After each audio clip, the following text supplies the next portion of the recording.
C'est aussi un des trucs, sur lequel on n'en parle pas énormément, dans l'entrepreneuriat, qui est qu'on a vachement cette idée et cette image de l'entrepreneur solo qui, avec son drapeau sur l'épaule, est allé le planter, malgré le vent glacial, en haut d'une montagne ou ainsi de suite. Donc, bien sûr, on a tous des challenges et on a tous, des courbes d'apprentissage, plus ou moins difficiles auxquelles on doit faire face. Bien sûr. La chose la plus importante que j'ai appris, c'est que même si je suis très bon sur quelque chose, si je peux prendre quelqu'un qui est meilleur que moi pour le faire, Ouais. mais c'est tout bénef. Donc, et cette idée de l'entrepreneur solo qui a tout construit tout seul, ça n'a jamais été le cas. Donc, c'est toujours l'équipe et la force de cohésion que vous avez arrivé à créer avec votre équipe, les experts que vous arrivez à vous entourer, qui fait que on y arrive plus ou moins rapidement. Certes, il faut l'idée, la vision, mais il faut exécuter. Et pour exécuter, il faut des gens de confiance et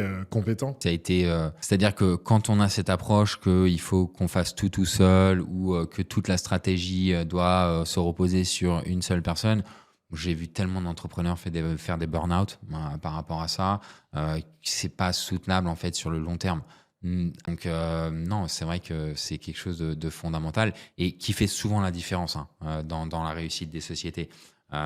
J'ai jamais vu une start-up ou une entreprise qui a vraiment fonctionné sans avoir en fait une bonne équipe de co-founders. Mais c'est vrai que nous, on cherche aussi à s'entourer De talent. de talents et c'est un sujet extrêmement difficile et qui est passé sous silence. C'est pour ça que j'ai voulu rebondir sur ce que tu disais, parce que autant au niveau de l'équipe des fondateurs qu'au niveau des premiers employés, des gens qu'on responsabilise, de la manière dont on détecte les gens à responsabiliser.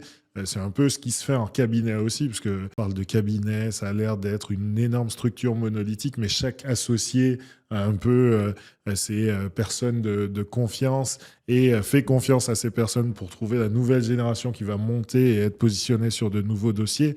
Je trouve que dans les entreprises, dans l'entrepreneuriat, il y a ce besoin-là de faire le recrutement et malheureusement, comme tu le dis, on est contraint au début parce que on n'a pas forcément beaucoup d'argent avant de lever des fonds, mais on a besoin d'aller vite pour prouver que si on n'a pas forcément une team parfaite, qu'on peut exécuter assez bien et rapidement et créer de la confiance avec les investisseurs potentiels et toutes les parties prenantes.